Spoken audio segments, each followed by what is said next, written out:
What he discovers is a Depression-era bank vault, sealed for nearly a century beneath his family's land.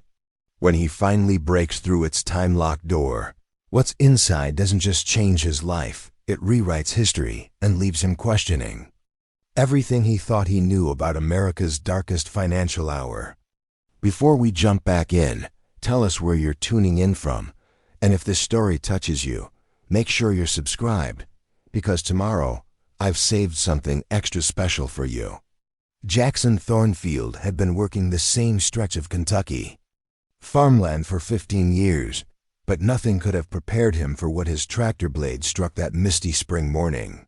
The harsh metallic clang that echoed through his cabin wasn't the usual sound of hitting a stone or an old fence post.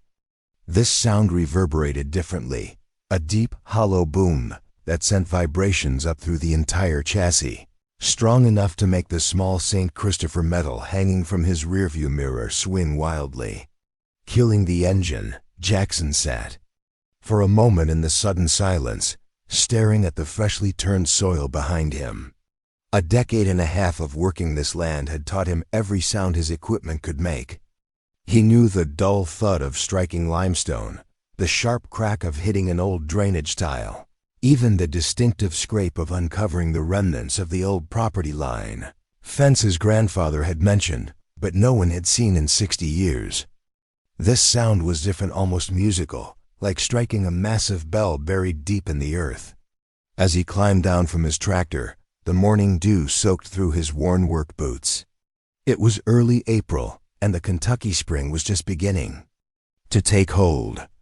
The field he was plowing hadn't been worked in decades, the eastern 40 acres. His father had always called too rocky to be worth the trouble. But with corn prices what they were, and the bank breathing down his neck about last year's loan extension, Jackson couldn't afford to leave any potential farmland unused. Kneeling in the soil, he began brushing away loose earth with his calloused hands. His fingers soon met something smooth and cold, too perfectly flat to be natural.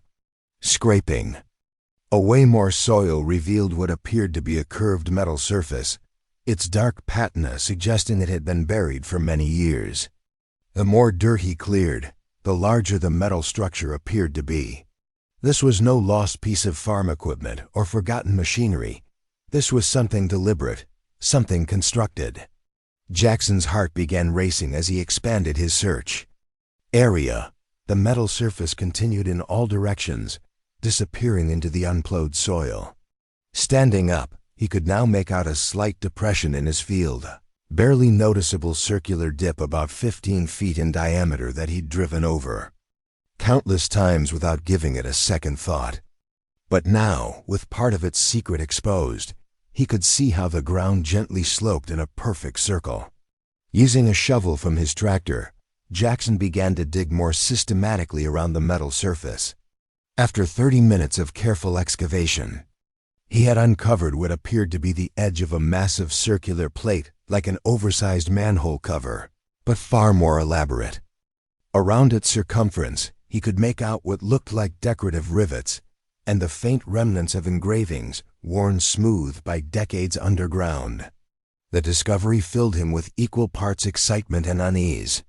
His family had owned this land for 3 generations. Since his grandfather had purchased it in the aftermath of World War II, they'd worked every inch of these fields, or so he'd thought. How had something this large remained hidden for so long? And more importantly, what was it doing here, on what had been nothing but forest and wilderness until the mid-1940s? As the morning sun climbed higher, casting long shadows across his partially excavated find, Jackson's mind raced with possibilities. Could this be some sort of military installation? A forgotten septic system from a building long gone? Or something else entirely? The precision of the construction suggested this wasn't just some crude utility structure. Someone had taken great care in its design. Taking out his phone, Jackson tried to photograph the exposed metal, but the morning light cast awkward shadows that made the details difficult to capture. He'd need better equipment and probably more help to properly uncover whatever this was. Yet something made him hesitate before calling anyone. This was his land, his discovery. He wanted to understand what he'd found before word got out, and others started showing up with their own ideas about what should be done. Looking back at his tractor, Jackson knew he should continue with his day's work. The spring planting waited for no one, and he had acres left to prepare. But the pull of this discovery was too strong to ignore. 15 years of the same routine, the same struggles against weather and markets and banks. And now this mystery had literally emerged from the ground at his feet. Little did Jackson know that his decision to investigate further would set in motion a chain of events that would not only change his life forever, but would also unravel a long-forgotten chapter of American history that powerful people had worked very hard to keep buried. The Thornfield farm had once been the pride of Mayfield County, Kentucky.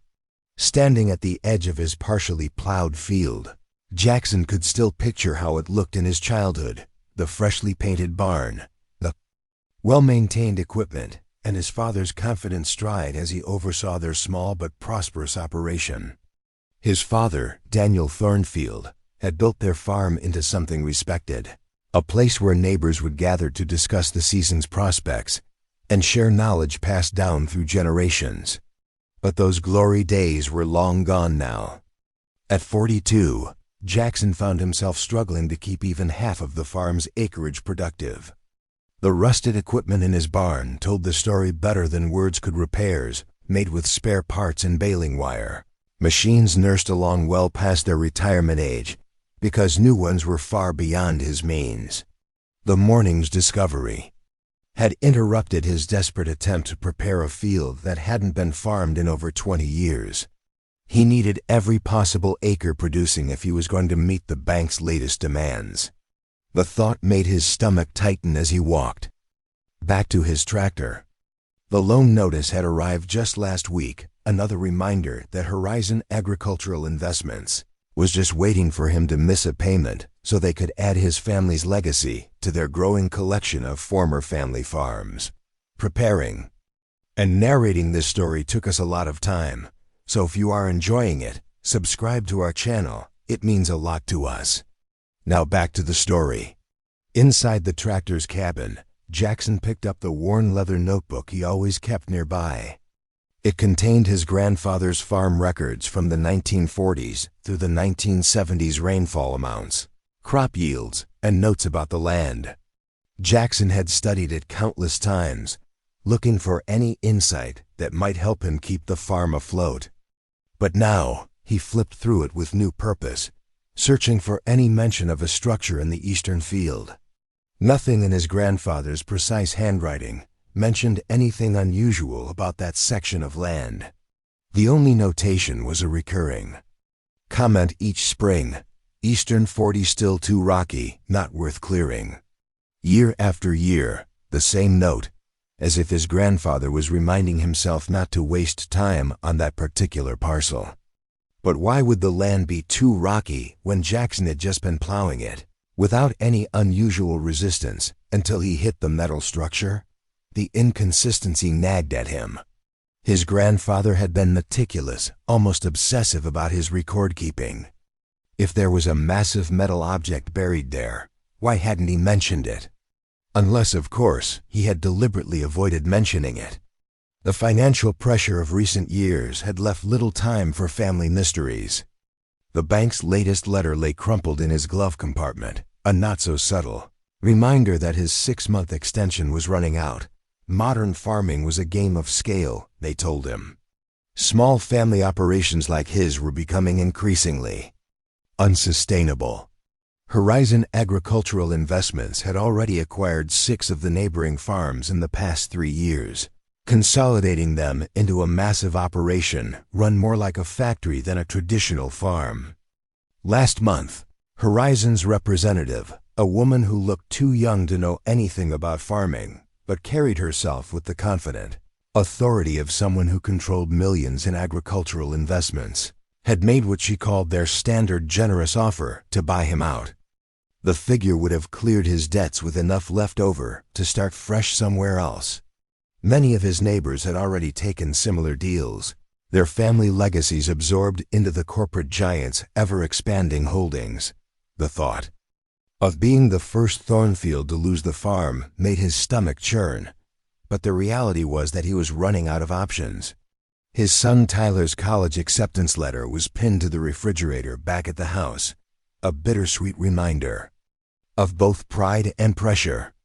The boy had earned a partial scholarship to study agricultural engineering at the University of Kentucky, but even with financial aid, the remaining costs were more than Jackson could manage.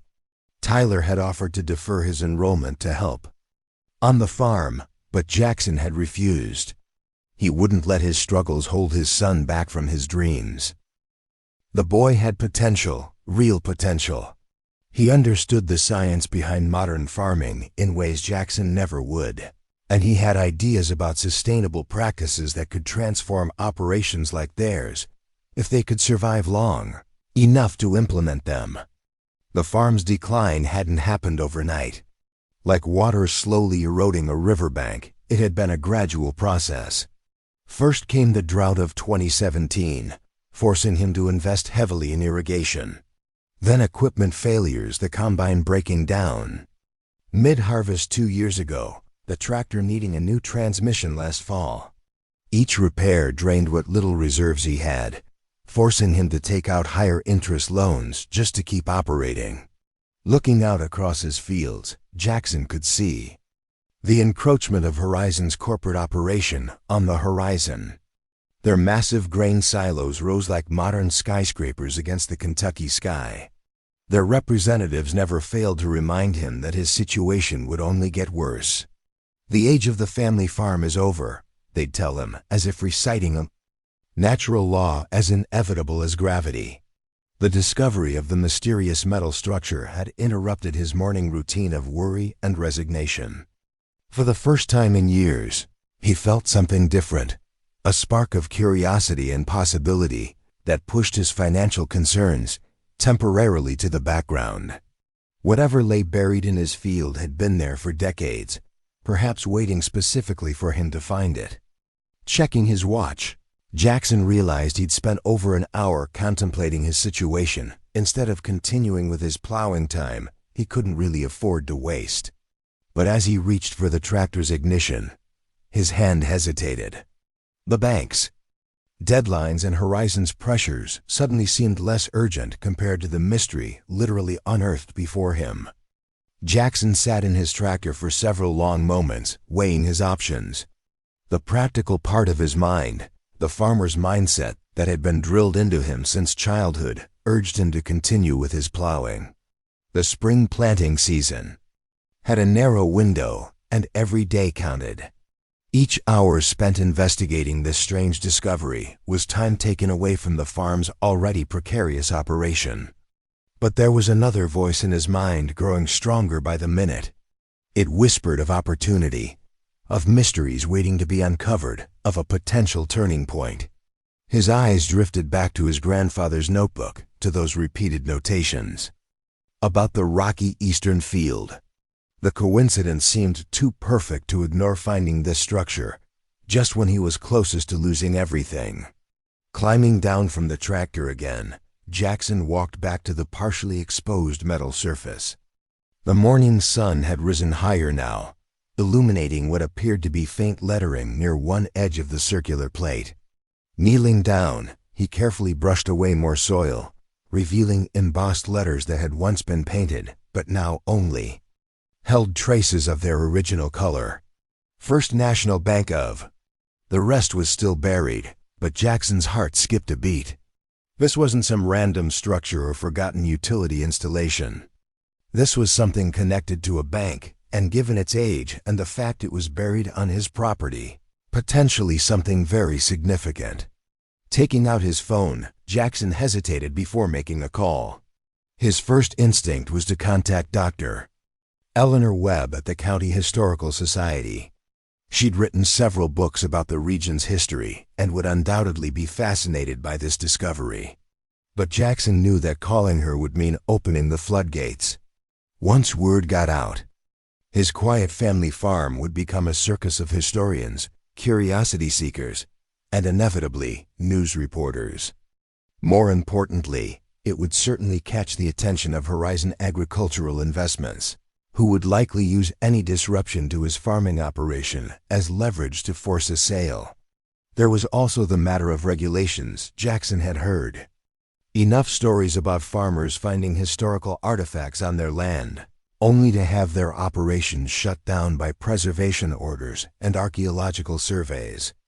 He couldn't afford any delays or restrictions on his ability to work the land, not with his current financial situation. Yet the pull of the mystery was undeniable. Jackson found himself walking back to his workshop, drawn by an idea that had been forming in his mind. His father had been an avid metal detector enthusiast in his spare time, using it to hunt for Civil War relics in the surrounding countryside. The old detector was still there, hanging on the wall where it had been since his father's passing 8 years ago. After checking that it still worked, Jackson returned to the field and began a systematic sweep around the exposed metal surface. The detector's signals painted a picture of something massive underground far larger than what was visible. The circular plate he'd uncovered appeared to be just the top of a much more extensive structure. His mind raced with possibilities. This wasn't just some random bank vault door. This was something substantial, something that would have required significant resources to construct and conceal. And given the reference to a bank and what appeared to be its age, Jackson couldn't help but wonder if it might be connected to the stock market crash of 1929 and the banking crisis that followed. The responsible thing would be to report the finding, to bring in experts who could properly investigate while protecting any historical artifacts. But as Jackson stood there, the weight of his grandfather's notebook in his pocket seemed to grow heavier. If his grandfather had known about this place and deliberately kept it off his meticulous records, perhaps there was a reason. Looking back at his farmhouse, Jackson thought about Tyler's college acceptance letter. He thought about the bank's final notice and Horizon's predatory offers. Whatever lay beneath his feet had been deliberately hidden, and perhaps that wasn't an accident. The decision crystallized in his mind with surprising clarity. He would investigate this himself, at least initially. If he found something dangerous or of vital historical importance, he could always bring in the authorities later. But first, he needed to understand what was buried on his family's land and why it had been kept secret. Walking with renewed purpose to his truck, Jackson began loading tools he might need: shovels, work lights, his old climbing rope from his college days, and a battery-powered cutting torch. He also grabbed his father's old digital camera. If he was going to document this, he wanted to do it in a way that he could control. As he worked, Jackson formulated a plan. He would wait until dusk to begin the serious excavation. His field was invisible from the main road, and the neighboring farms, now all owned by Horizon, were far enough away that no one would notice lights or activity after dark. He could use the remaining daylight hours to continue his regular farm work, maintaining appearances while preparing for what might be the most important night of his life. The decision felt both terrifying and right. For years he'd been a passive participant in his farm's slow decline, watching helplessly as forces beyond his control stripped away his family's legacy piece by piece. But this discovery, whatever it might lead to, was something different. For the first time in years, he felt like he was taking control of his destiny. Checking his watch one last time, Jackson climbed back into his tractor. He would finish plowing the unaffected parts of his field, keeping to his normal routine. But as the machine rumbled to life, he felt a profound shift in his perspective. The day's farming tasks were no longer just about survival. They were cover for something far more important. Whether that something would prove to be his salvation or just another dead end remained to be seen. But for the first time in years, Jackson Thornfield felt a flicker of hope. As his tractor moved forward, continuing to turn the rich Kentucky soil, he couldn't help but feel that the land itself had chosen this moment to reveal its secrets just when he needed them most. As dusk settled over the Kentucky countryside, Jackson parked his truck strategically to shield his work area from the main road. The spring air had grown cooler, and his breath formed small clouds in the beam of his headlamp. He'd spent the afternoon making preparations while trying to maintain an appearance of normality, even waving to Horizon's field supervisor as he drove past to inspect their neighboring operation. The metal detector had revealed that the circular plate was approximately 15 feet in diameter, and what lay beneath seemed to extend at least 20 feet down into the earth.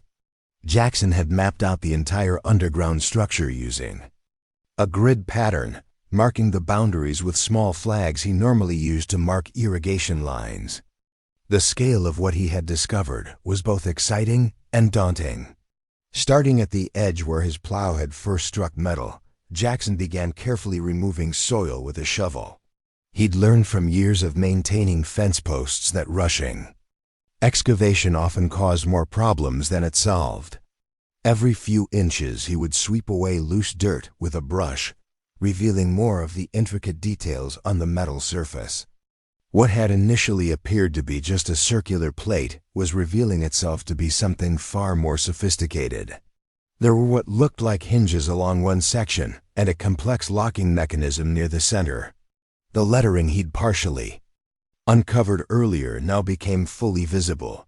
First National Bank of Liberty, established 1901, Liberty. Jackson racked his brain, trying to remember if there had ever been a town called Liberty in the county. There was Liberty Creek about 10 miles south, but he'd never heard of a town or a bank by that name. This was getting more intriguing by the minute. After 3 hours of careful digging, Jackson had exposed the entire circular plate. It was unmistakably a vault door, an enormous, elaborate bank vault door buried in what had been wilderness until his grandfather purchased the land in the 1940s.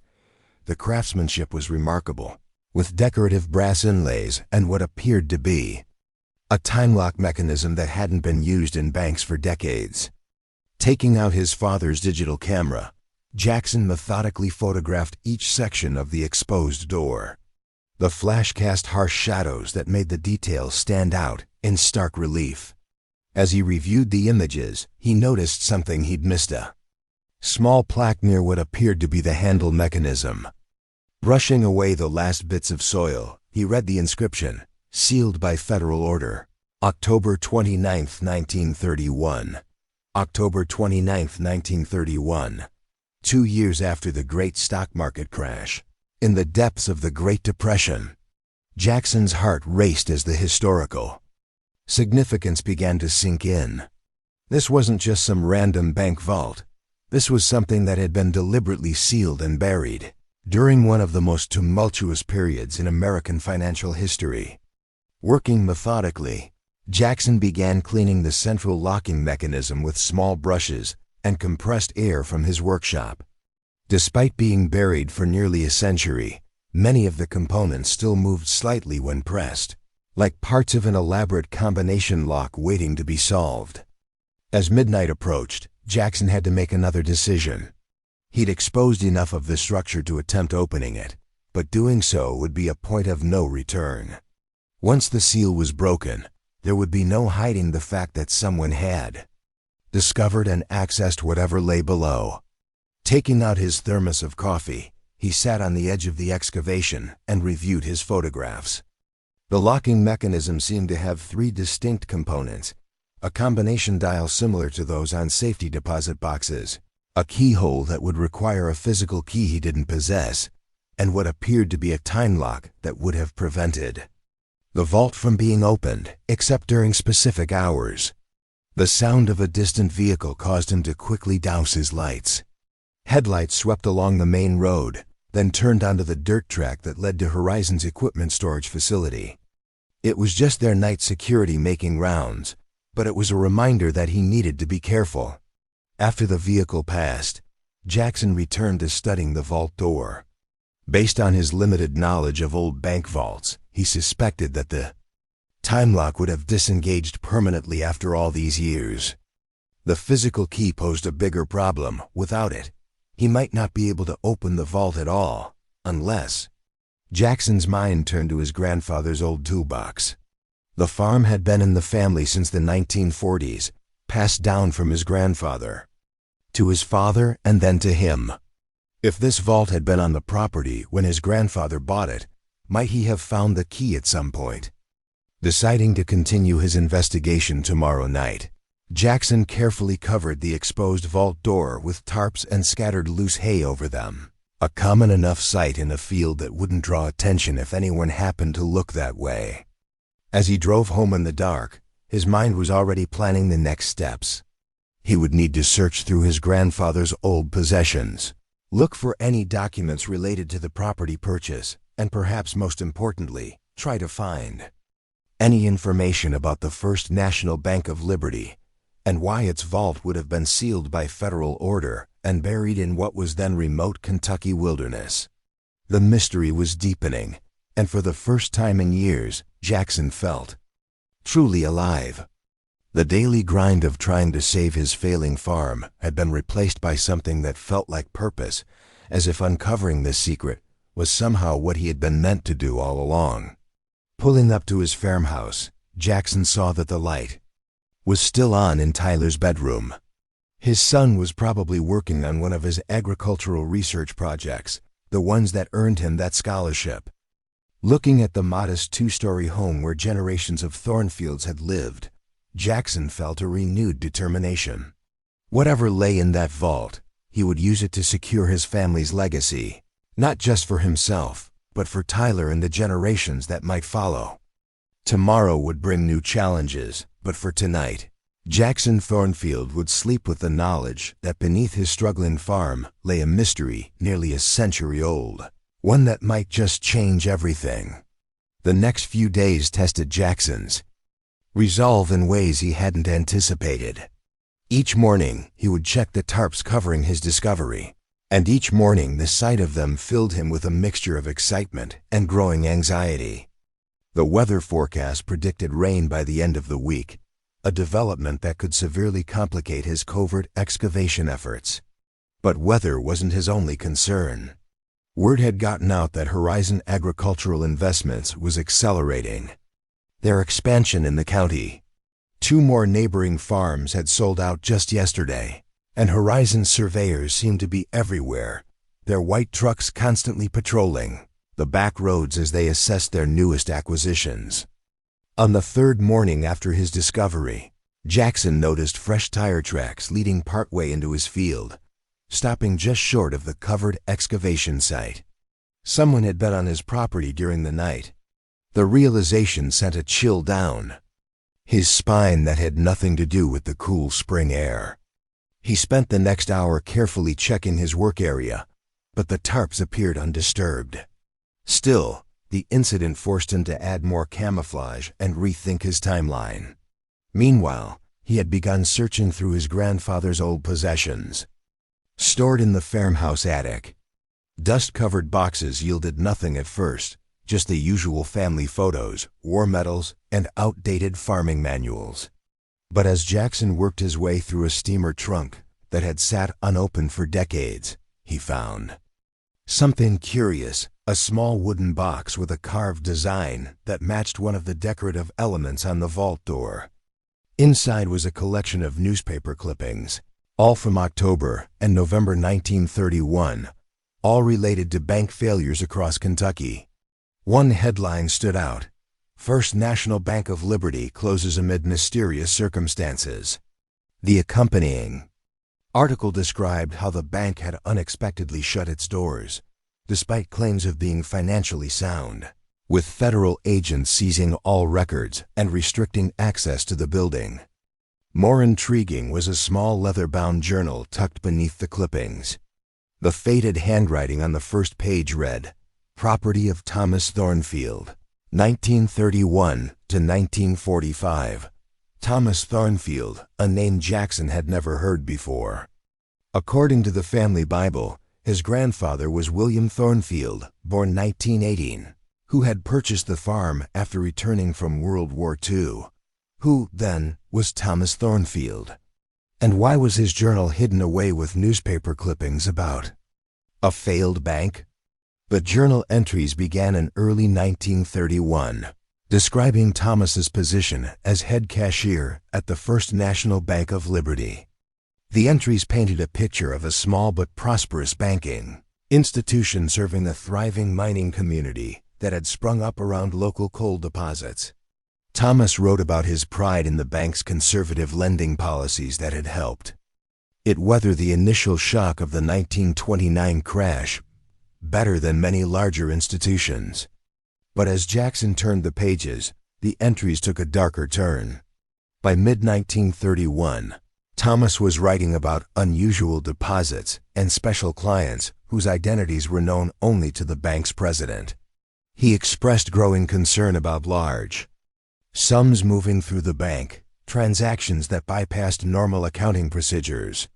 The entry from October 24, 1931, made Jackson's heart race. President Hargrove informed us today that federal auditors will arrive Monday. He seemed unusually agitated and spent the afternoon in his office with Mr. Walsh from Standard Coal. I fear what they may be hiding. The special vault was emptied last night. I heard the trucks. When I inquired, Hargrove said it was a precautionary measure. God help us if what I suspect is true. The next entry, dated October 29, 1931, was brief but chilling.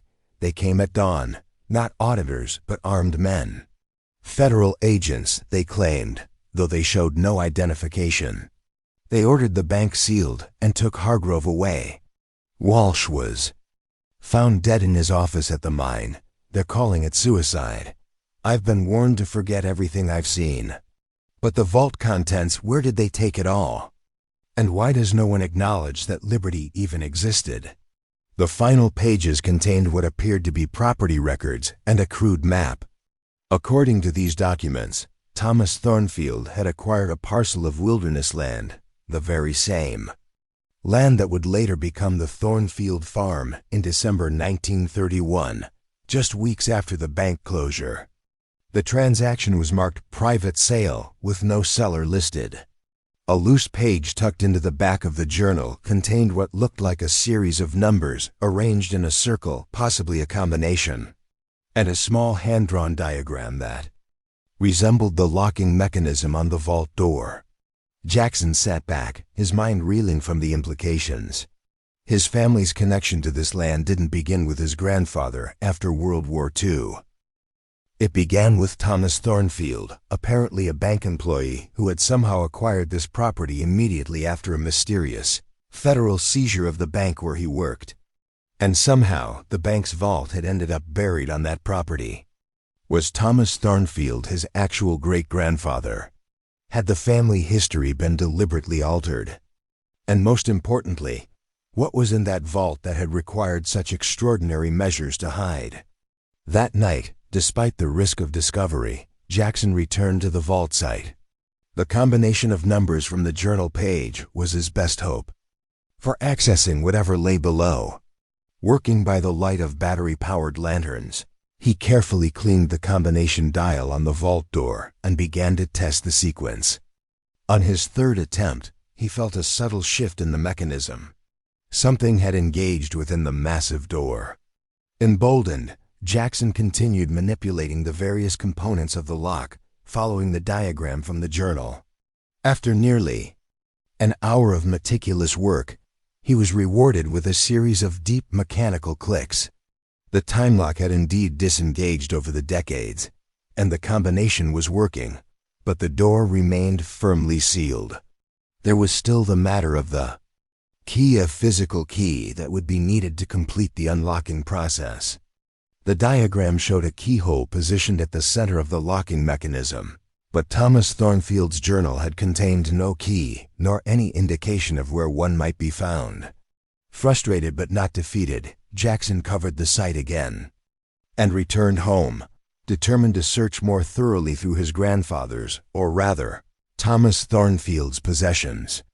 There had to be a key somewhere, or at least a clue to its whereabouts. The next morning brought an unwelcome development.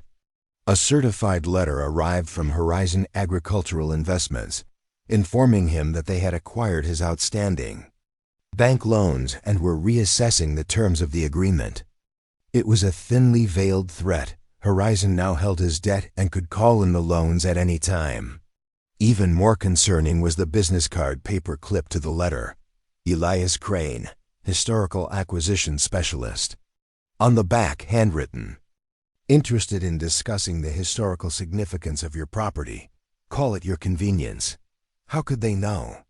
Jackson had been careful, working only at night, covering all traces of his excavation. Yet somehow, Horizon seemed aware that there was something historically significant on his land.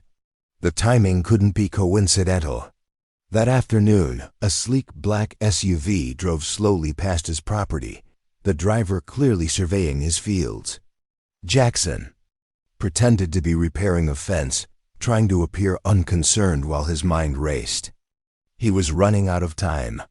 After the SUV departed, Jackson decided to visit his elderly neighbor, Frank Delaney. Frank's family had farmed in the county even longer than the Thornfields, and at 86, he was a living repository of local history. If anyone might remember something about a town called Liberty or its bank, it would be Frank. The old farmer welcomed Jackson onto his porch with a glass of iced tea and a knowing look that suggested he'd been expecting this visit. "Wondered how long it'd take you to start asking questions," Frank said, settling into his rocking chair. "Saw you working that east field. Field your grandpa always said wasn't worth the trouble." "Frank, what do you know about a place called Liberty?" It would have been around in the 1930s. The old man's eyes narrowed. Liberty wasn't a town proper. It was a company settlement. Standard Coal built it when they opened the mines in 23. Had everything: houses, stores, church, and a bank. First National Bank of Liberty, chartered with coal money. What happened to it? Disappeared. The whole settlement. After the crash, when coal prices fell, Standard claimed the mine was tapped out and shut it down. People drifted away. Then one night in 31, there was some kind of federal raid. By morning, the bank was empty and sealed. Within a year, they dynamited what was left of the town and let the forest reclaim it. The county even removed it from the maps like it never existed. And Thomas Thornfield, do you know that name? Frank's weathered face creased in a sad smile. "Your real great-grandpa." "The family changed the story after he died," said William. "Was the first Thornfield here, but it was Thomas who came first. Bankman with a conscience, from what my daddy said." Why change the history? What was he hiding from? Some said he knew too much about what happened at that bank. Others said he helped hide something important. All I know is that after the bank closed, he bought that land of yours for almost nothing, lived quiet, and raised William to believe they'd always been farmers. "Frank, I found something on my property. A bank vault buried in that east field." Instead of surprise, Frank nodded slowly. "Figured this day might come. Your grandpa William once told my daddy, drunk on moonshine, that there was something buried on your land that powerful people wanted. Said his father had sworn him to keep the field undisturbed. Do you know what's in it?" "No, but I know there's been folks looking for it over the years. Men in suits asking questions, surveying nearby properties. They always gave up eventually." Frank leaned forward. "Until Horizon started buying up everything. They're not just after good farmland, Jackson. They've been searching county records, hiring people to research property histories. What would a modern agricultural corporation want with a Depression era bank vault? Don't know. But whatever's down there, your great-grandpa Thomas thought it was worth protecting with his life. And now, with Horizon holding your loans." Frank didn't need to finish the thought. As Jackson drove home, his mind pieced together the puzzle. His family's connection to this land hadn't begun with a simple post-war farm purchase. It began with a bank cashier who witnessed something so significant that it led to federal raids, a bank closure, and the erasure of an entire settlement from official records. Thomas Thornfield hadn't randomly acquired this land. He had chosen it specifically because something was buried there. Something he felt responsible for protecting. And he had passed that silent duty down through the family, with each generation, maintaining the fiction that the East Field was too rocky to farm. That evening, as Jackson sat at his kitchen table surrounded by Thomas's journal and the various clippings, Tyler came in from his evening chores. "Dad, there were people at the edge of our property today. 2 men in a black SUV, taking pictures of the East Field." Jackson's stomach tightened. "Did they see you?" "I don't think so. I was checking the irrigation lines by the creek." "Dad, what's going on? Does this have something to do with all the old papers you've been going through?" Jackson hesitated. He'd been trying to protect Tyler from his financial troubles, and now from the mystery of the vault. But his son wasn't a child anymore. At 18, he was perceptive and resourceful, qualities that had earned him that scholarship. Perhaps it was time to trust him with the truth. "Sit down, Tyler. There's something I need to tell you about our family and about what I found in the East Field." Over the next hour, Jackson shared everything: the discovery of the vault, Thomas Thornfield's journal, the mysterious history of Liberty, and Horizon's apparent interest in whatever lay buried on their land. Tyler listened intently, asking occasional questions that showed a quick understanding of the historical context. "So we need to find the key," Tyler said when Jackson had finished. "And we need to do it before Horizon figures out exactly what you've found. Tyler, this could be dangerous. These people, whoever they are, have gone to extraordinary lengths to track down this vault. It's my legacy too, Dad, and I might know where to look for the key." Tyler stood up and retrieved his laptop. "I've been digitizing all of Grandpa William's old photographs for a school project. There's something you should see." He pulled up a photo, a family portrait from the 1960s showing William Thornfield with his wife and young children, including Jackson's father as a boy. William was wearing a pocket watch on a chain. "Look at the fob," Tyler said, zooming in on the image.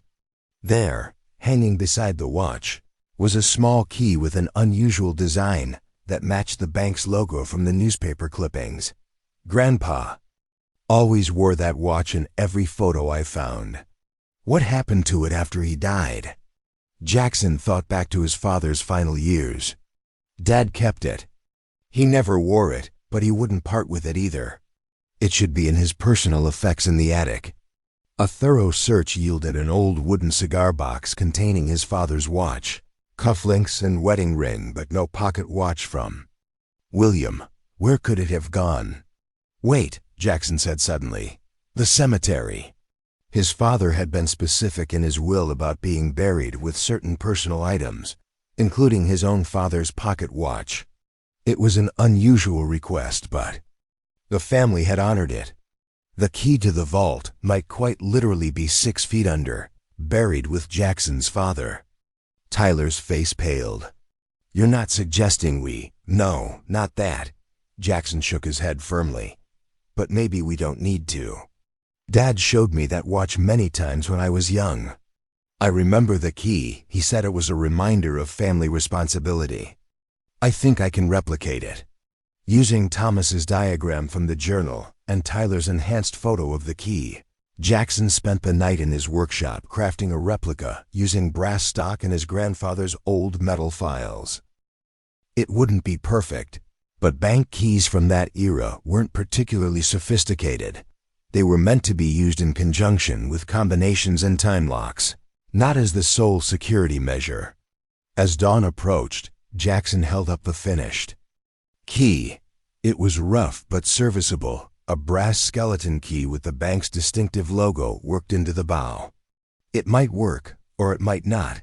There was only one way to find out. "I'm coming with you," Tyler said, and his tone made it clear this wasn't open for discussion. Father and son drove separately to the field, approaching from different directions to ensure they weren't followed. The sun was just beginning to lighten the eastern sky as they met at the excavation site. Working together, they removed the covering from the vault door. Jackson explained the combination process to Tyler, and then inserted his handcrafted key into the lock. It fit, but would it turn? With a deep breath, Jackson applied gentle pressure. The key resisted at first, then began to move. He felt the internal mechanisms engaging. Decades-old tumblers shifting into new positions for the first time since the vault was sealed. There was a deep, resonant click from within the massive door, followed by the sound of pressure equalizing. Whoosh of air that smelled faintly metallic and very old. "It worked," Tyler whispered, his voice filled with awe. Together, they located the recessed handle indicated in Thomas's diagram and pulled. For a moment, nothing happened. Then, with a low groan of metal that had been stationary for nearly a century, the vault door began to swing outward and upward on counterweighted hinges. Beyond lay a circular chamber and a set of steel stairs descending into darkness. The beam of Jackson's flashlight revealed walls lined with safety deposit boxes, hundreds of them, surrounding a central area that contained what appeared to be record cabinets and a small desk. "My God," Jackson breathed. "It's the entire bank." Vault. They didn't just seal the vault door. They buried the whole thing. As they carefully descended the stairs, their flashlights illuminated a scene frozen in time. Everything was covered in a fine layer of dust, but otherwise perfectly preserved in the sealed, dry environment. The air was stale but breathable. Why would they bury an entire bank vault? Tyler asked, his voice hushed. And why here, in the middle of nowhere? Before Jackson could respond, the beam of his flashlight caught something on the central desk, a leather portfolio with a note affixed to the outside. The handwriting matched Thomas Thornfield's journal. "To my descendants, if you are reading this, the time has come when this truth can no longer remain buried. What lies within these walls is not merely money or gold, but evidence of a betrayal, so profound that its revelation was deemed a threat to the nation's recovery. I have carried this burden alone for too long. Now it passes to you. Use it wisely." Thomas Thornfield, April 17, 1945. With trembling hands, Jackson opened the portfolio. Inside were documents, photographs, and ledgers, all meticulously organized and preserved. As he began to examine them, the true nature of what they had discovered began to emerge, and with it, the reason why powerful interests might still want it to remain buried, even after nearly a century. The vault didn't just contain banking records. It contained the truth about one of the most closely guarded secrets of the Great Depression, a truth that, even now, had the power to rewrite history and shake the foundations of America's financial system. The leather portfolio contained documents that told a story far different from the history Jackson had learned in school. According to these records, the crash of 1929 hadn't been merely a result of speculation and poor banking practices. It had been deliberately engineered by a consortium of the nation's wealthiest industrialists and bankers, who had first inflated the market through coordinated purchasing patterns and then triggered its collapse through strategic selling and margin calls. "This can't be real," Tyler whispered, examining a series of telegrams between banking executives that outlined the conspiracy in explicit detail. "They crashed the economy on purpose?" "Not just crashed it," Jackson said, his voice tight as he flipped through another document, a ledger with hundreds of entries. "According to this, they used the chaos to acquire foreclosed properties, failed businesses, and distressed assets for pennies on the dollar. It was the largest transfer of wealth in American history, all orchestrated by fewer than 30 men. The evidence was meticulous and damning. Thomas Thornfield, as head cashier of the First National Bank of Liberty, had discovered that his bank was being used to funnel funds for this consortium. The special clients he mentioned in his journal were shell companies controlled by the conspiracy's leaders. The bank president, Hargrove, had been a willing participant, using the small but respected Liberty Bank to hide transactions that would have raised red flags at larger institutions. But Thomas hadn't been content merely to witness. He had secretly maintained duplicate records of every suspicious transaction, collecting evidence for nearly 2 years.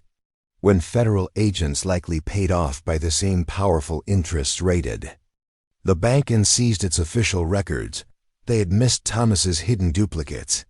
He didn't just stumble onto this land, Jackson realized, reading further into his great-grandfather's notes.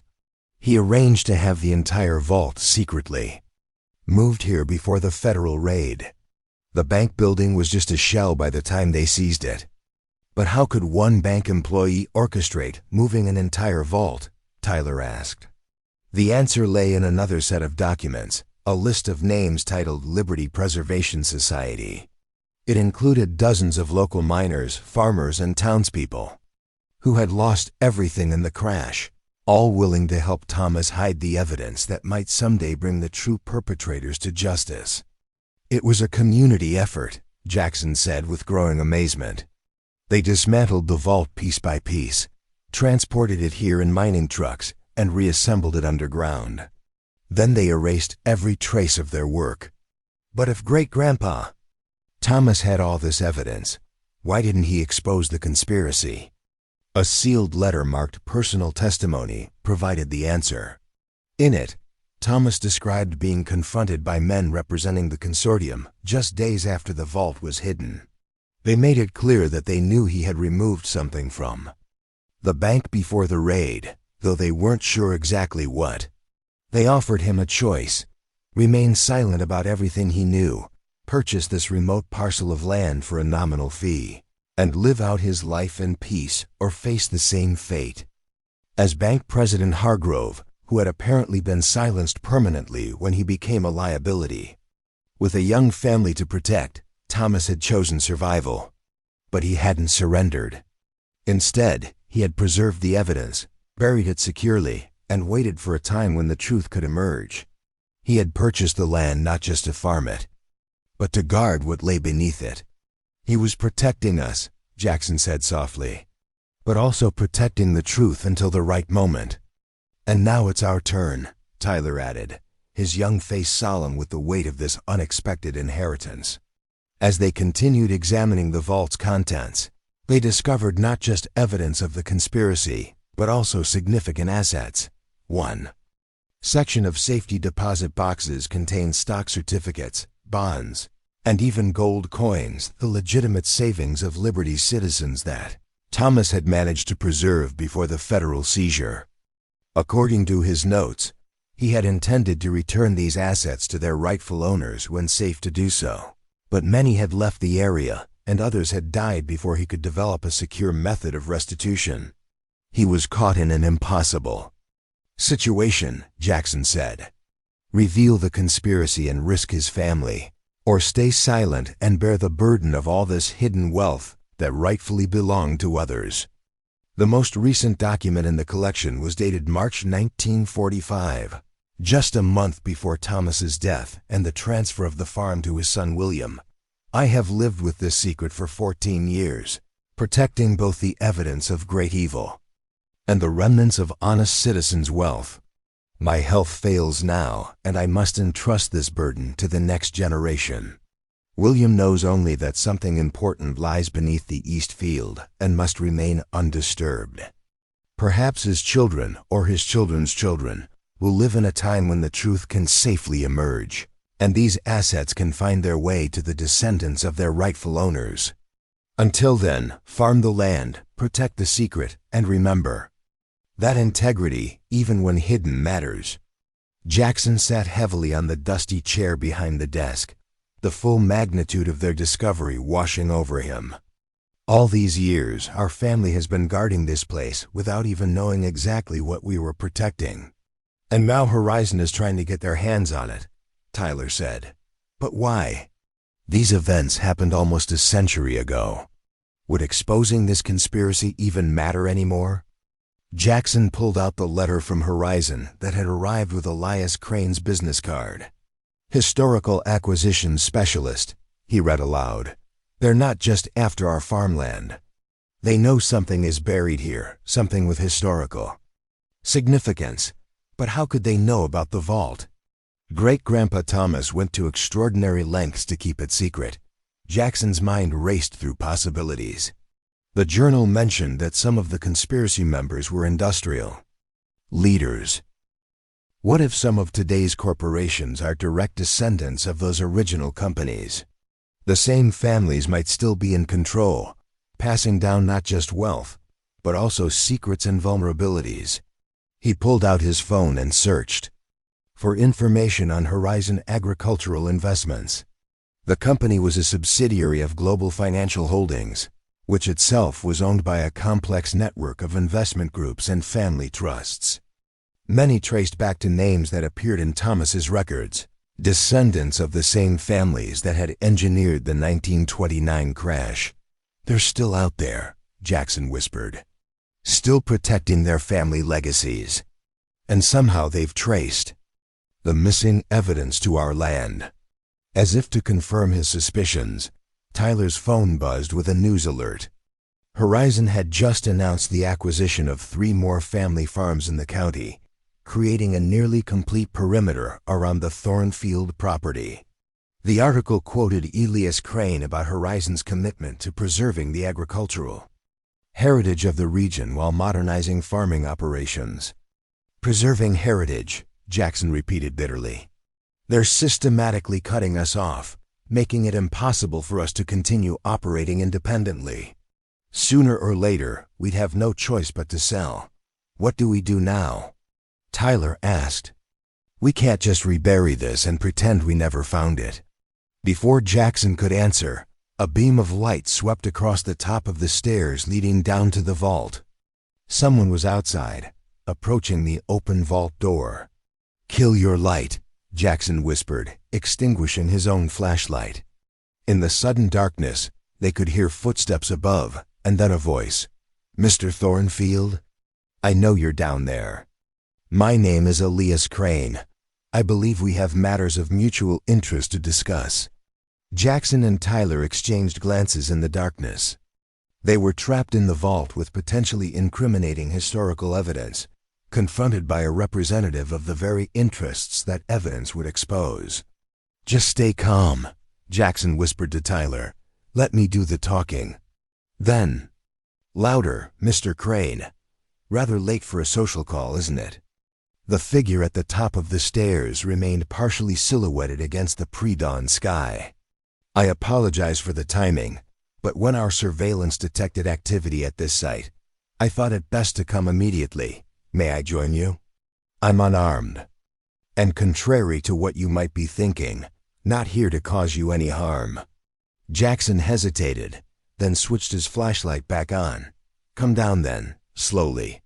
Elias Crane descended the steel stairs with careful steps. He was younger than Jackson had expected, perhaps in his early 40s, with the polished appearance of someone accustomed to boardrooms rather than farmland.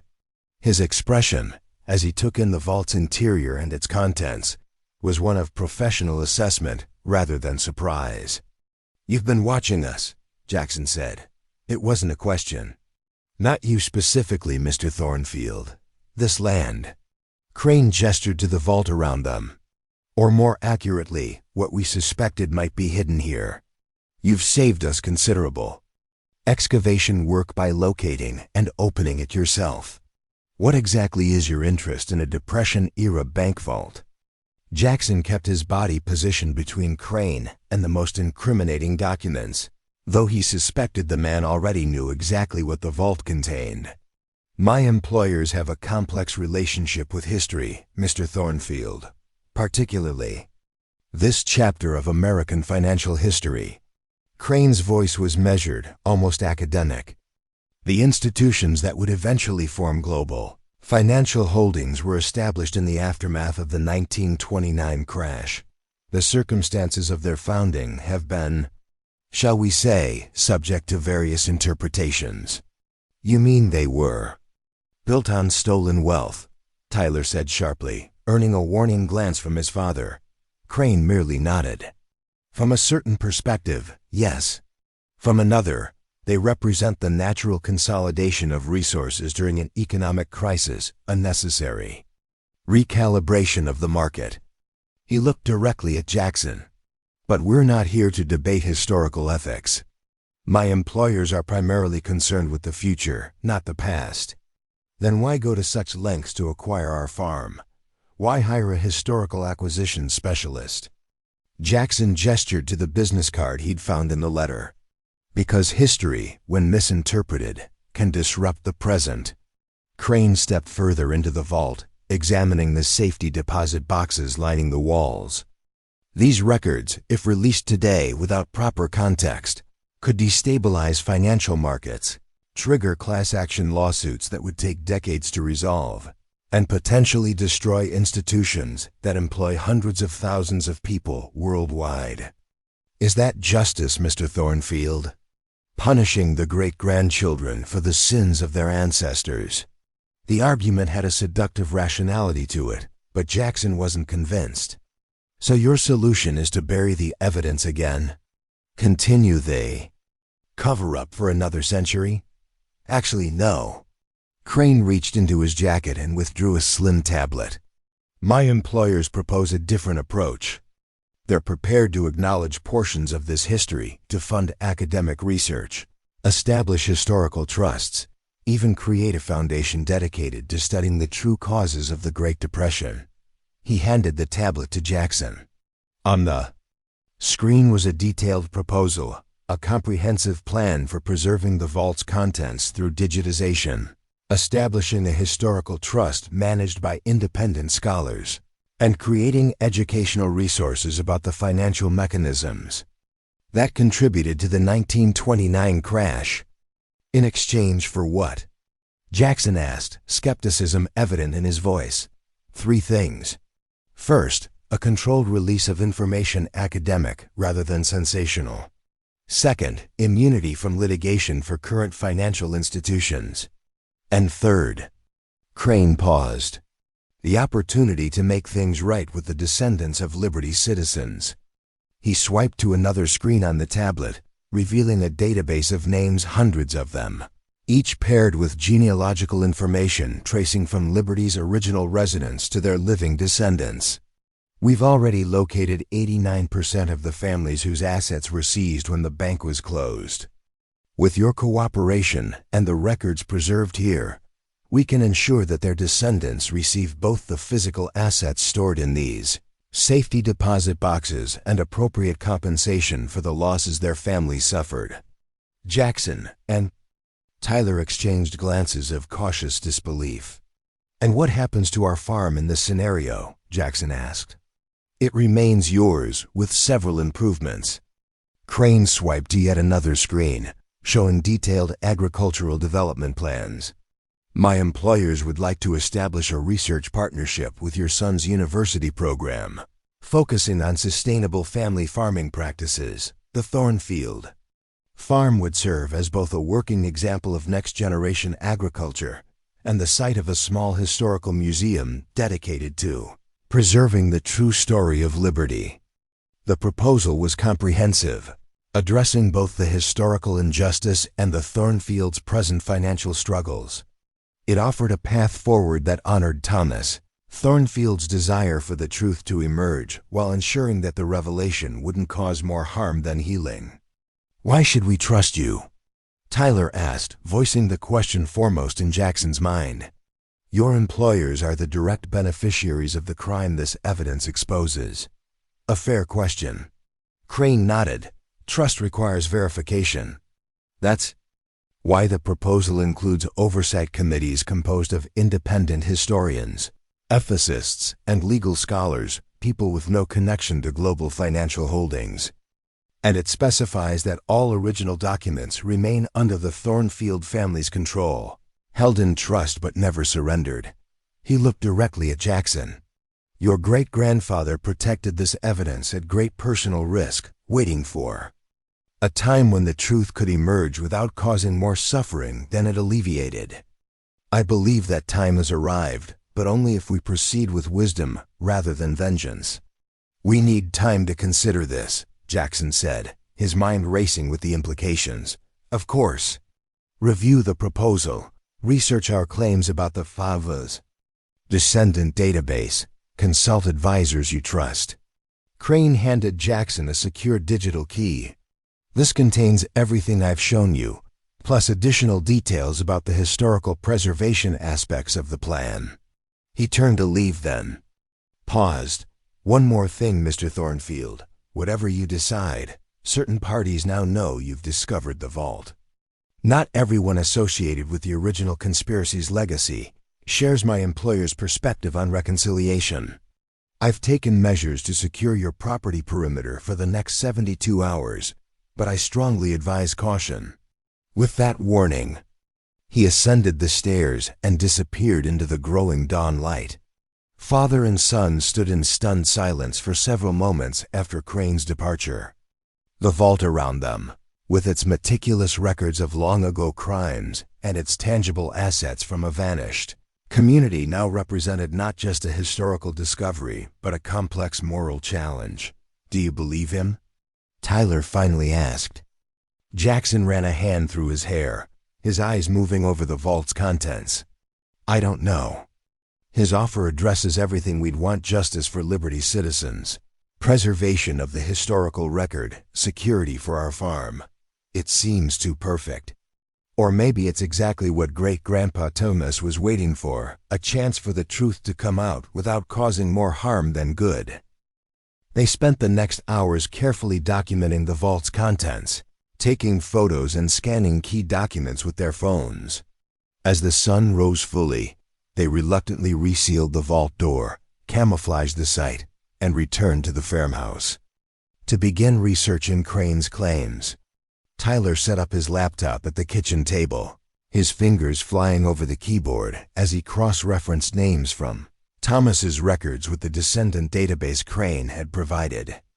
Meanwhile, Jackson called Frank Delaney, asking him to discreetly reach out to other longtime county residents who might have connections to Liberty.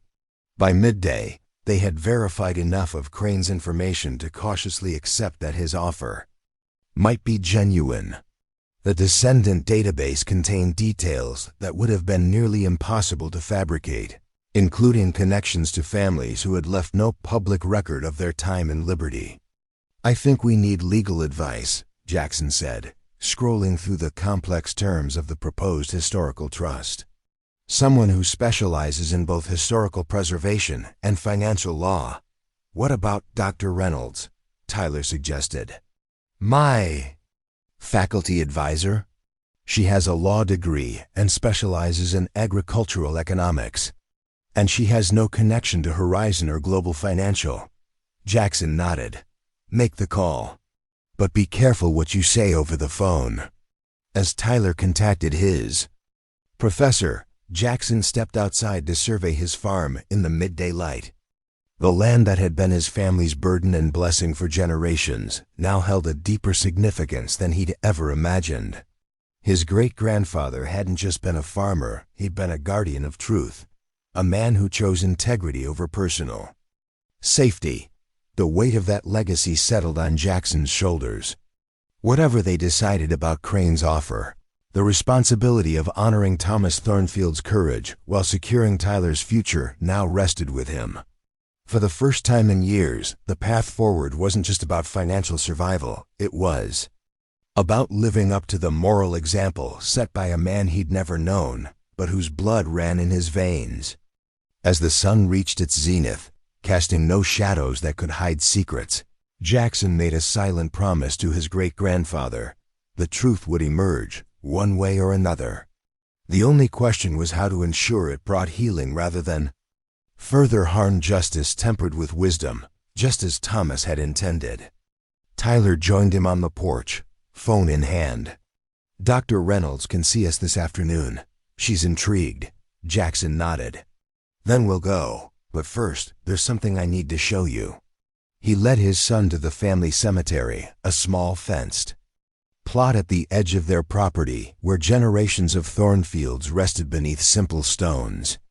At the back, partially hidden by an old oak tree, stood a grave marker Jackson had passed hundreds of times without truly seeing it.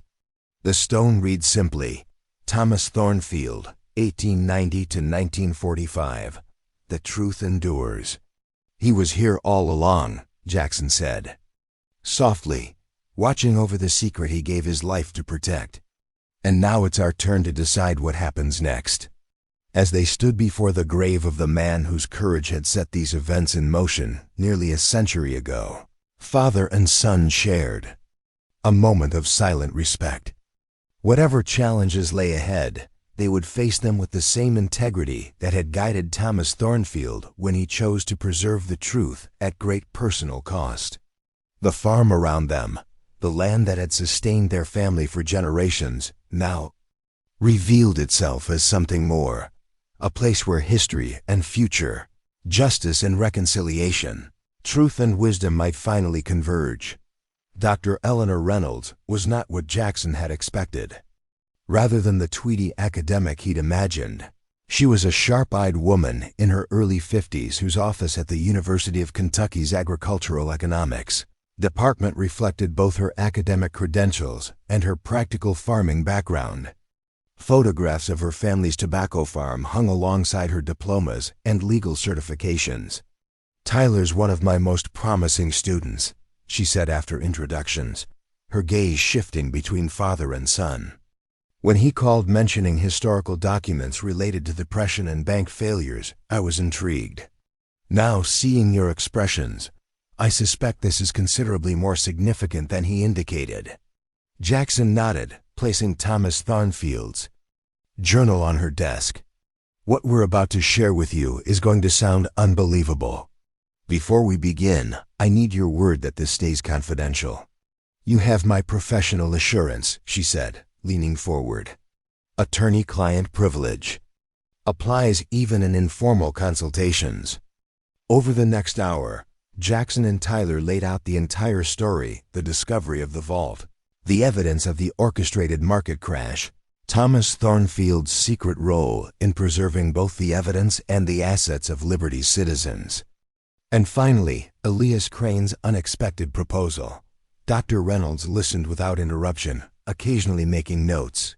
When they finished, she sat back, her expression thoughtful rather than shocked. "Financial historians have speculated for decades about market manipulation preceding the '29 crash," she said finally. "There's been circumstantial evidence, statistical anomalies that don't align with the official narrative, but nothing like this primary documents directly proving coordination." "Is Crane right?" Jackson asked. "Would releasing this evidence cause more harm than good at this point?" She considered the question carefully. Potentially. The legal and financial implications would be enormous. The statute of limitations on the original crimes expired long ago, but civil litigation targeting inherited wealth could tie up the courts for a generation. And yes, it could destabilize institutions that are now far removed from their founders. "Actions, so we should accept his offer?" Tyler asked. "I didn't say that." Dr. Reynolds smiled slightly. "I'm saying his concerns about uncontrolled disclosure aren't entirely self-serving. But his proposal deserves careful scrutiny." She turned to her computer and pulled up the document files they'd shared with her. "This historical trust structure is actually quite solid. The oversight committee would have real authority, not just advisory capacity. And the descendant compensation framework is more generous than most class action settlements achieve." "Too generous?" Jackson asked. "Perhaps. That's what makes me question their motives." She leaned forward. "From a purely financial perspective, Global Financial Holdings could have simply bought your farm at 10 times its market value and buried the evidence permanently. This elaborate preservation and reconciliation plan suggests either remarkable ethical evolution on their part, or there's something else they want," Tyler finished. "Precisely." Dr. Reynolds studied the proposal again. "The research partnership with Tyler's program, the historical museum on your property, the educational initiatives, they're positioning this discovery as the beginning of something, not the end of a cover-up." Jackson felt a chill of realization. They're getting ahead of something. Something that would expose this history anyway. Dr. Reynolds nodded. That would be my assessment. The question is, what triggered their urgency? Why approach you now when they've apparently known about the vault's existence for some time? Artificial intelligence, Tyler said suddenly, earning surprised looks from both his father and Dr. Reynolds. Think about it. The newest AI systems are being trained on historical financial records, newspaper archives, property records, everything. They're making connections humans might miss, identifying patterns across seemingly unrelated data, and finding inconsistencies in the official history, Dr. Reynolds continued, nodding with growing excitement. Holes where places like Liberty should be but aren't, transactions that don't balance, statistical anomalies that point to manipulation. So they're not just worried about our discovery, Jackson said slowly. They're worried that technology is about to uncover the whole conspiracy independently, beyond their control, which actually strengthens your negotiating position considerably. Dr. Reynolds smiled, the expression transforming her academic demeanor into something more predatory. They're not offering this deal out of the goodness of their hearts. They need your cooperation to shape how this story emerges. She closed her laptop with a decisive click. Here's what I suggest. Accept the framework of their proposal, but negotiate stronger terms. First, increase the independence of the Oversight Committee. Give them real veto power over how the information is presented.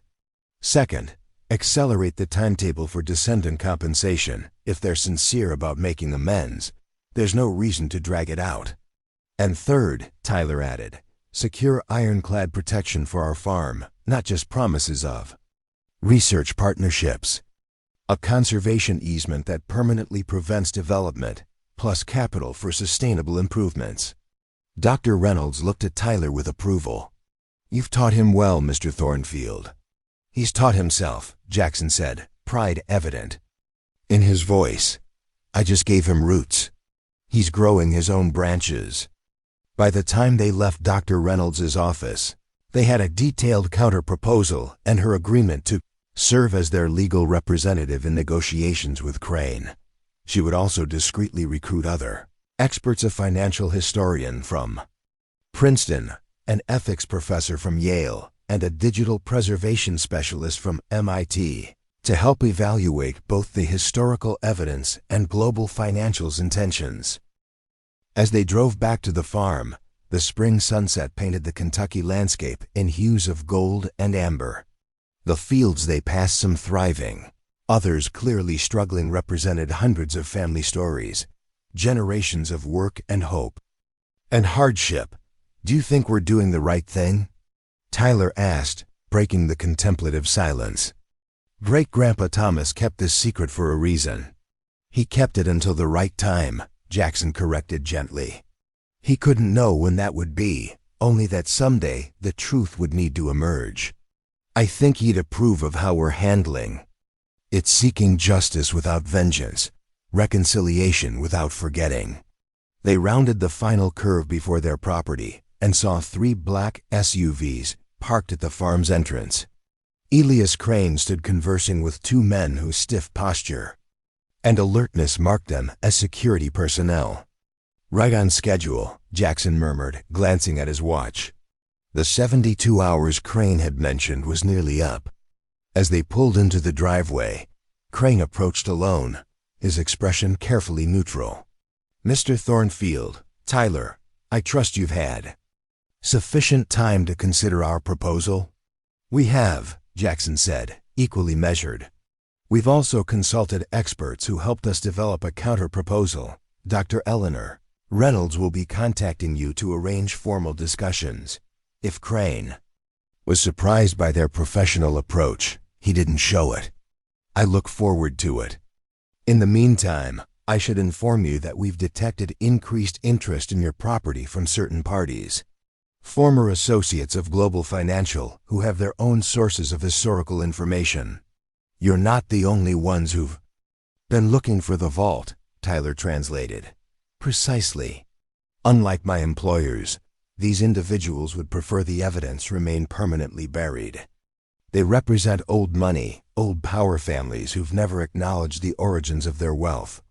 Jackson studied Crane's face, looking for deception but finding only controlled concern. "You're saying we're in danger." "I'm saying caution remains advisable. My security team will maintain discreet surveillance of your property perimeter until formal agreements are in place." He handed Jackson a slim smartphone. "This is a direct line to my team. Any concerns, day or night." After Crane departed, father and son walked the property together, discussing security measures and plans for the coming negotiations. As they approached the site of the buried vault, Jackson noticed fresh tire tracks leading from the back property, lined toward the excavation area. "Someone's been here," he said quietly, kneeling to examine the tracks. "Recently. Within the last few hours." They approached the vault site cautiously. The camouflage they'd placed over the entrance had been disturbed, and the massive door stood partially open. Soil had been scattered as if someone had left in a hurry. "Crane's people?" Tyler suggested. "I don't think so." "Why would they leave?" "Evidence of their search?" Jackson examined the ground around the vault entrance, finding a dropped flashlight bearing a corporate logo he didn't recognize. "Someone else knows about the vault. Someone who doesn't care if we know they've been here." Inside, the vault showed signs of hasty searching. Several safety deposit boxes had been forced open, their contents strewn across the floor. But the central desk where Thomas's most damning evidence had been stored appeared untouched, its contents still organized as they had left them. "They didn't find what they were looking for," Tyler said, helping his father restore order to the scattered documents. "Or they were interrupted before they could search thoroughly." Jackson's eyes narrowed as he surveyed the damage. "Either way, this changes things. We need to secure the most critical evidence immediately." Working quickly, they gathered Thomas's key documents, the telegrams proving conspiracy, the ledgers tracking the stolen wealth, the personal testimony detailing the cover-up. These they placed in Tyler's waterproof laptop bag. The physical assets, stock certificates, bonds, and gold coins, they left secured in their boxes. Those items were valuable but replaceable. The documentary evidence was irreplaceable and far more dangerous to certain interests. As they emerged from the vault, the lengthening shadows of evening gave the farm an unfamiliar, somewhat menacing aspect. The familiar had become uncertain, just as their family history had transformed from a simple farmer's legacy to something far more complex. "We should call Crane," Tyler said, reaching for the phone they'd been given. Before he could dial, the distant sound of vehicles approaching from the back property line stopped him. Headlights cut through the gathering dusk not on the main road, but coming across their fields from the direction opposite their farmhouse. "Get to the truck," Jackson said urgently. "Take the documents to Dr. Reynolds. I'll hold them off." "I'm not leaving you," Tyler protested. "This isn't a debate. The evidence is what matters. It's what Thomas protected with his life, what our family has guarded for generations." "Now go." Reluctantly, Tyler sprinted toward their pickup truck parked near the workshop. Jackson turned to face the approaching vehicles, positioning himself between them and the vault entrance. As they drew closer, he could make out 3 SUVs larger and older than Crane's sleek corporate vehicles, more like the kind used for hunting expeditions in rough terrain. The lead SUV stopped 30 yards from Jackson, and a man stepped out tall, elderly but still vigorous, with the bearing of old wealth and the hard eyes of someone accustomed to power. 2 younger men flanked him, their jackets not quite concealing the holstered weapons beneath. "Mr. Thornfield," the older man called, his voice carrying a patrician accent that seemed from another era. "I believe you have something that belongs to my family." "This is private property," Jackson responded, his voice steady despite the fear churning in his gut. "You're trespassing." "Indeed, how unfortunate." The man approached slowly, seemingly unconcerned by his illegal presence. "My name is Harrison Caldwell." My grandfather sat on the board of Standard National Bank during a rather turbulent period in our nation's financial history. I believe your ancestor and mine had some unfinished business. Behind Jackson, he could hear Tyler's truck starting up. Good. At least the evidence would be safe. I don't know what you're talking about, Jackson said, buying time as the truck began to move away. Caldwell's thin smile never reached his eyes. Come now, Mr. Thornfield. We know you've opened the vault. We know you've seen the contents. My associates and I are prepared to be quite generous in exchange for certain documents that rightfully belong to our families. Nothing here belongs to you, Jackson said, genuine anger replacing his fear.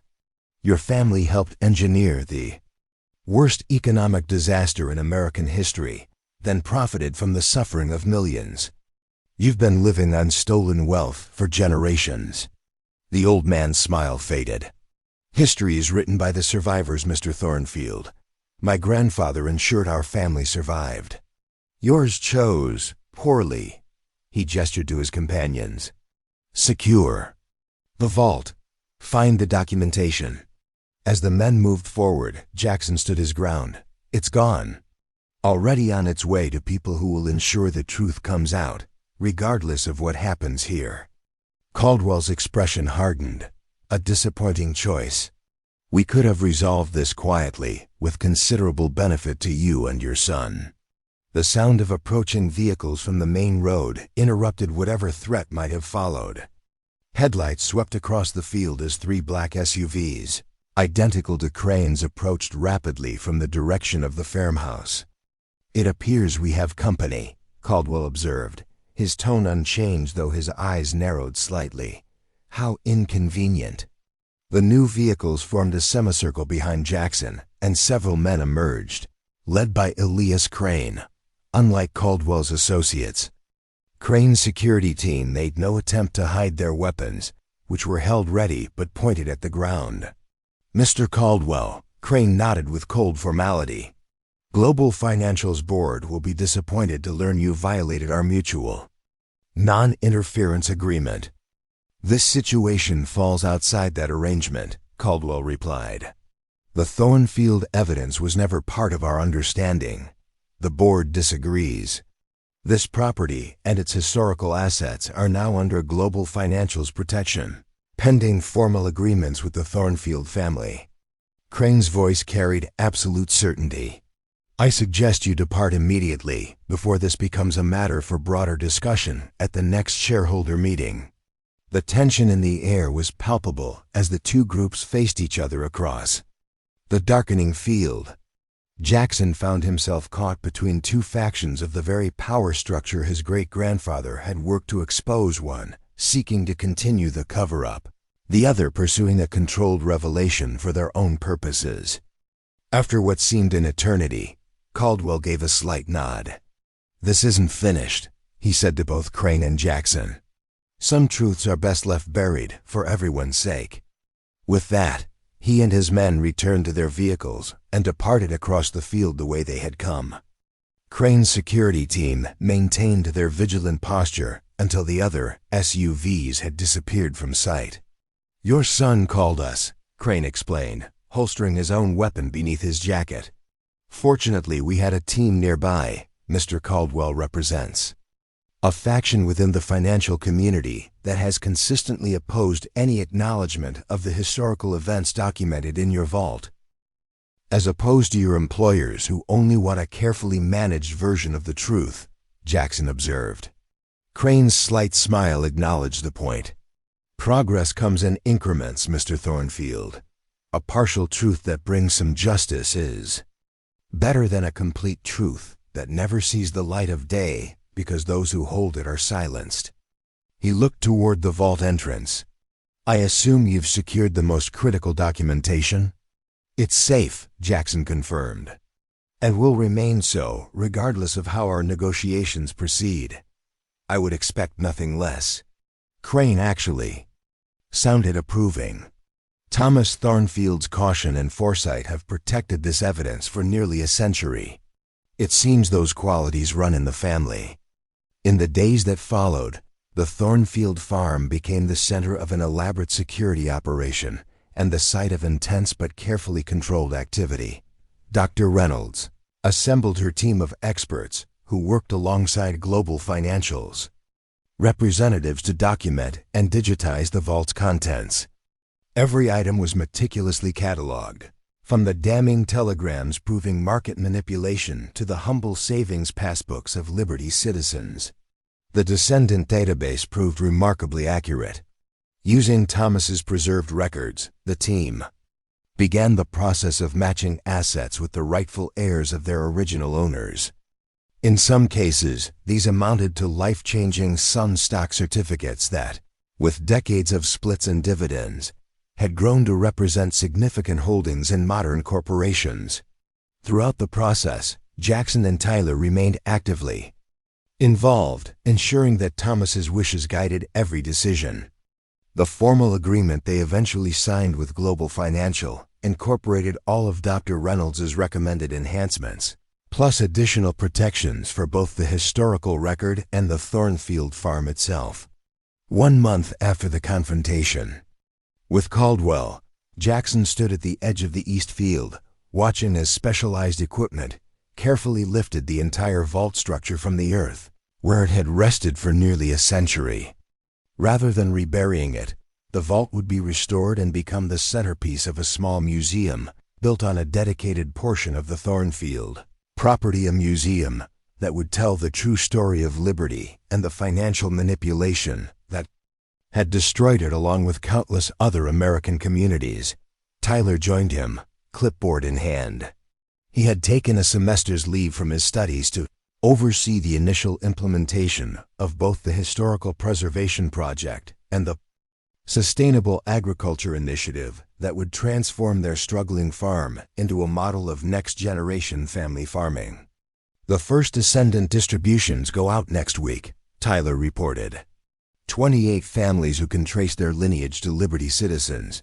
Dr. Reynolds says some of them broke down crying when they heard the story.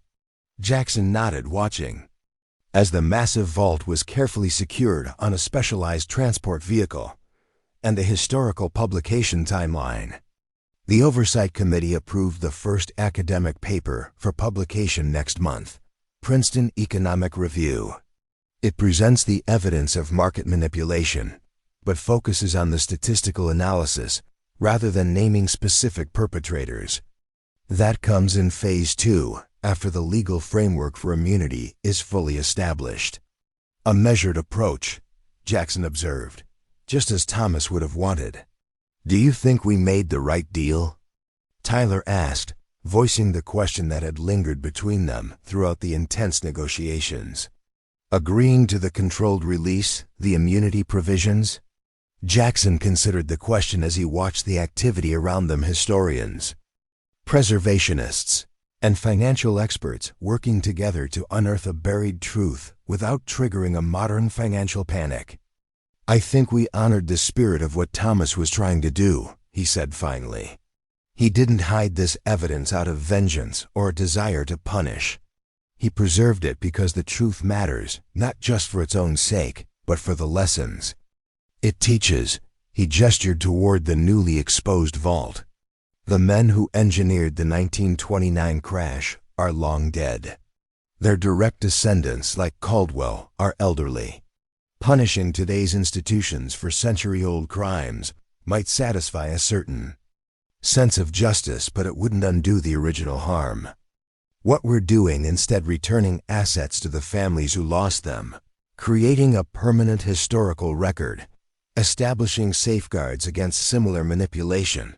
That's a more meaningful kind of justice." Tyler nodded slowly. "Restoration, rather than retribution." "Exactly. And Thomas's courage makes it all possible. He could have surrendered the evidence, taken Caldwell's grandfather's bribe, lived an easier life. Instead, he protected the truth at great personal cost, trusting that someday the right moment would come for it to emerge." As the sun began to set over the Kentucky hills, father and son walked back toward their farmhouse. Unlike the tense, uncertain homecoming of just weeks ago, they now moved with the confident strides of men who had found their purpose. The financial pressures that had nearly broken them had been replaced by new opportunities and responsibilities. The research partnership with Tyler's university program was already bringing sustainable farming innovations to their fields. Historical trust would ensure that both the Thornfield farm and the truth Thomas had protected would endure for generations to come. And the Descendant Compensation Fund was beginning to heal wounds that had festered unacknowledged for nearly a century. "You know," Tyler said as they reached the farmhouse porch, "when my tractor blade first hit that vault door, I thought we'd found our salvation, maybe gold or cash that would save the farm." Jackson smiled. "Instead, we found something far more valuable, a legacy, a purpose." Tyler looked back at the activity still buzzing around the vault site, despite the gathering dusk, and a story that needs to be told. That night, as Jackson sat on his porch watching the stars emerge, he thought about the chain of events that had brought them to this moment. A random choice to plow a long-neglected field. A tractor blade striking metal buried for generations. A hidden vault containing not just evidence of historical crimes, but also the courage of a man who valued truth above personal safety. Thomas Thornfield had never sought recognition for his quiet heroism. He had acted out of principle, protecting both the evidence of wrongdoing and the assets of his neighbors, waiting patiently for the day when the truth could safely emerge. His legacy wasn't just in the documents he preserved or the wealth he safeguarded, but in the example he set, an ordinary man making extraordinary choices in the face of powerful opposition. From the field where the vault had lain hidden for so long, a new structure was already beginning to rise, the foundation of the Liberty Historical Museum that would ensure Thomas's story and the truth he protected would never be buried again.